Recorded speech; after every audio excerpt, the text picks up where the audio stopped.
Hi, I'm Billy Mitchell with FedScoop TV. Today I'm here with Rob Potter, Vice President of Public Sector and Healthcare for Symantec. How are you, Rob? I'm doing great. Thanks for having me. Awesome to have you here. Today we want to talk a little bit about modernizing the IT infrastructure within the federal government and how agencies can best accomplish that while ensuring that the investments over the long term are cost savers. So how can they do that? Well, I think what you've seen a lot of agencies right now focus on is modernization through interoperability and integration. So they're looking at how do they improve, at least in the security aspect, how do they improve their security stack with new capabilities while also maintaining the investment that they've made in previous technologies to make sure that overall they've got a strong holistic view of what the security posture is in their environment. And I think you're seeing more and more organizations ask the technology industries to understand how do they interoperate, how do they build standards and build specifications that allow them to share information and allow that modernization to be more valuable and more productive for them. Yeah, thinking a little bit about cybersecurity, what do you think the future holds for the budgets behind the cybersecurity? And do you think those areas, kind of given the recent news of some big name breaches, they should be giving more funding priority? Well, I think this, if you don't do it, what we've clearly seen is these breaches have had significant unexpected costs associated with them, right? You start to talk about how do you monitor people's credit? How do you now begin to look at what the compromise is going to cause us in terms of long-term risk? So I think that has gotten the right kind of visibility, and I think that you're seeing agencies now look at cybersecurity in a different way and understand that it's critical and it's a requirement of the agency to protect its information and its people, because that information is not only valuable to criminals, it could cause extreme harm to our nation and to our people and result not only in financial loss, but loss of life in some cases. Sure. Looking to the cloud, typically people think of cloud as more of an efficiency tool, but what do you think, should there be more focus, or has there been enough focus on cloud as a multiplier, a force multiplier for cybersecurity?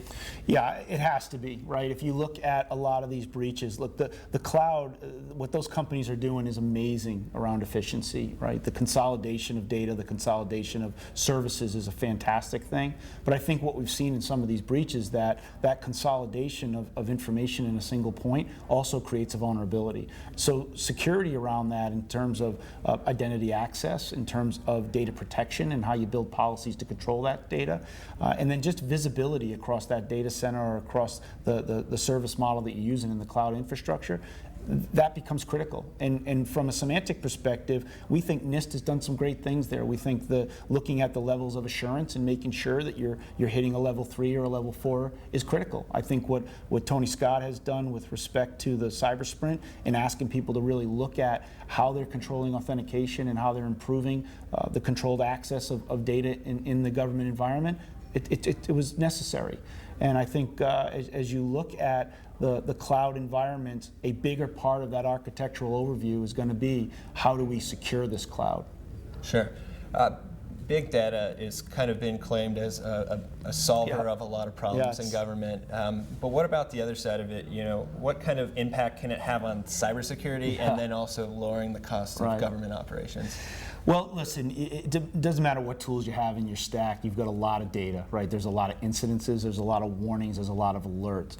Big data brings an analytics aspect to it that allows us to really look at what government has talked about in terms of risk equaling the vulnerability against the threat, against the consequence, right? Sure. If you look at the CDM efforts and you look at what the State Department's early works were, if you're leveraging that as a metric, then leveraging big data and analytics around big data helps you to identify better and prioritize which risks are most important and going to have the worst consequence.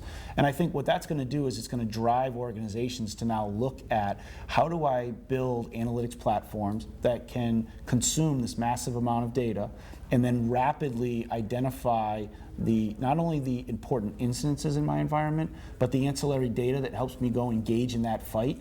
And we will see, I think, most organizations shift from a monitoring environment to a detect, engage, and remediate environment. Sure. And I think the big data aspect, all in the end, will help to contribute to the overall automation process that needs to happen in IT security. Awesome. Well, Rob, that's all I have for you today. All right, great. Thanks a lot. I appreciate you stopping by. Yeah, thank you for the opportunity. Absolutely. I'm Billy Mitchell with FedScoop TV. Thanks for watching.